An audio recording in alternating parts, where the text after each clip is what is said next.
नमस्कार। महाराष्ट्रातील तमाम दिव्यांग वृद्ध निराधार बांधवांनो जागे व्हा।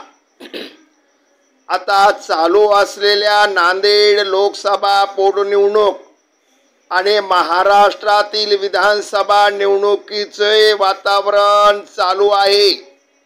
या वातावरणामध्ये महाराष्ट्रातील तमाम सर्व राजकीय पक्ष आणि उभे असलेले उमेदवार या उपेक्षित समाजाला न्याय हक्क देण्याचे आश्वासन कोणत्याही उमेदवाराच्या जाहीरनाम्यात उल्लेख केलेला नाही। दिव्यांग वृद्ध निराधारांनो आता जागे होणे काळाची गरज आहे। दिव्यांग वृद्ध निराधार आणि त्यांच्या कुटुंबातील मतदानाचे त्या उमेदवाराला मतदानाची गरज नाही असेच वाटते। कारण जर मतदानाची दिव्यांग वृद्ध निराधार आणि त्यांच्या कुटुंबातील मतदानाची गरज असेल तर अनेक राजकीय पक्ष अपक्ष उभे असलेले उमेदवार या उपेक्षित समाजाला न्याय हक्क देण्यासाठी त्यांच्या जाहीरनाम्यामध्ये उल्लेख केलेला असतोच। पण या दिव्यांग वृद्ध निराधार उपेक्षित समाजाची ताकद काली नसल्यामुळे आणि दिव्यांग वृद्ध निराधार आणि जो उपेक्षित आहे तो कसाही आम्हालाच मतदान करतोय हा त्याचा भ्रम निर्माण असल्यामुळे एकाही पक्षाने एकाही उमेदवाराने यामध्ये अनेक उमेदवाराने या त्यांच्या जाहीरनाम्यामध्ये उपेक्षित समाजाला आम्ही न्याय हक्क देतो। तो दिव्यांग वृद्ध निराधार महिन्याला 1,500 मानधनामध्ये कसा जगत असेल यांचा विचार त्यांना आलेला नाही।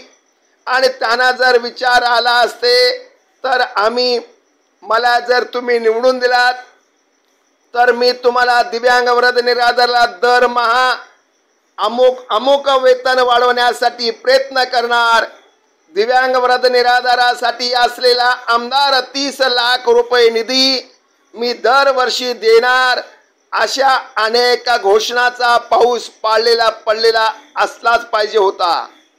पण मित्रांनो, आपण दिव्यांगाची अनेक संघटना आहेत, अनेक संघटना अनेक राजकीय पक्षाशी बांधील झालेल्या आहेत, त्यांच्या दावणीला बांधलेल्या आहेत।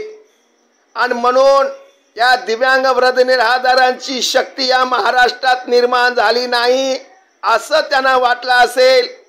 आणि दिव्यांग वृद्ध निराधारांचं उपेक्षित समाजासाठी यांना कोणतीही आठवण झाली नसल्यामुळे ते आज कोणताही जाहीरनाम्यामध्ये उल्लेख केलेला नाही।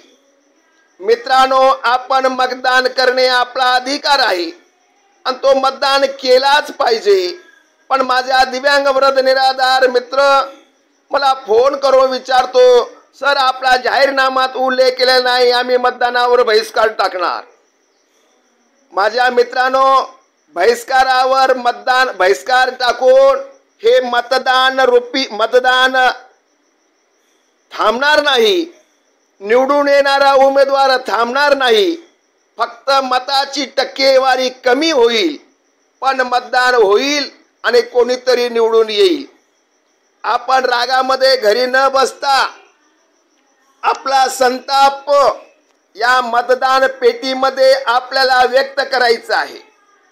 दिव्यांग वृद्ध निराधारांचा विचार न करणाऱ्याला आणि दिव्यांग वृद्ध निराधारांच्या उपेक्षित समाजाच्या न्याय हक्कापासून वंचित ठेवणाऱ्याला आपण त्यांची जागा दाखवण्यासाठी मतदान रूपाने आपला संताप व्यक्त करावा। या एका मतापासून या देशाचा या राज्याचा राजा होऊ शकतो, मुख्यमंत्री होऊ शकतो। आणि एका मतामुळे सुद्धा त्यांना घरी बसण्याची वेळ येऊ शकते।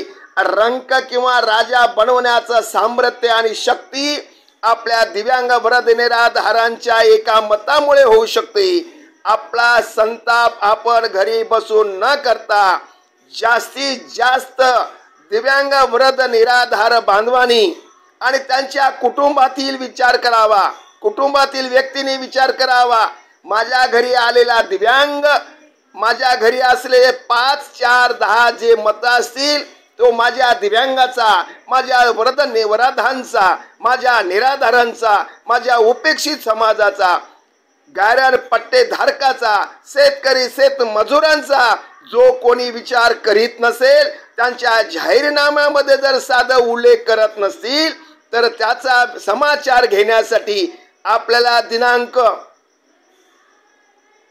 20 नोव्हेंबर 2024 रोजी सकाळी 7 पासून सायंकाळी 6 वाजेपर्यंत आपण लवकरात लवकर जाऊन आपला संताप व्यक्त करण्यासाठी मतदान रूपाने जास्तीत जास्त आपल्या विरोधात किंवा आपल्या समविचारी असेल तो कोणत्याही पक्षाचा असो, आम्ही नांदेड जिल्ह्यामध्ये नांदेड उत्तर मतदारसंघामध्ये आपल्या विचारामध्ये आपल्या कार्यक्रमाला सतत सहभागी असणारे, सामाजिक जाण असणारे सौभाग्य संगीता विठ्ठल डक यांना आम्ही पाठिंबा दिलेला आहे। तशाच समविचारी असलेल्या उमेदवाराला आपण पाठिंबा द्यावा, पण त्यांच्याकडून आपण सर्व व्यवस्थित त्यांचा जाहीरनामा लिहून घ्यावा आणि आपण त्यांना पाठिंबा द्यावा। जो दिव्यांग वृद्ध निराधारांचा विचार करीत नसतील यांना आपण सरळ सरळ त्यांच्या घरचा रस्ता दाखवावा, असे आवाहन दिव्यांग वृद्ध निराधार मित्रमंडळ महाराष्ट्र मी संस्थापक अध्यक्ष चंपतराव डाकोरे पाटील कुंचिलीकर करीत आहे। मित्रांनो, जागे होणे हे फार काळाची गरज आहे। आपण आज जर जागे नाही झालो तर भविष्यामध्ये आपल्या दिव्यांगाचा 2016चा कायदा करून सुद्धा आज दिव्यांग वृद्ध निराधाराला सतत संघर्ष आंदोलन करावं लागतो, न्याय हक्क मिळत नाही। या न्याय हक्क मिळवायचा असेल तर आपणा सर्व दिव्यांग वृद्ध निराधारांनी या येणाऱ्या 20 तारखेला आपला संताप व्यक्त करण्यासाठी मतदान करावेच आणि मतदान करताना विचारपूर्वक मतदान करून जास्तीत जास्त संख्येनं आपण या ठिकाणी आपला उमेदवार योग्य निवडावा, असे आवाहन मी चंपतराव डाकोरे पाटील कुंचिलीकर करीत आहे। जय हिंद, जय महाराष्ट्र आणि सर्वांनी हा व्हिडिओ जास्तीत जास्त शेअर करावा आणि धन्यवाद।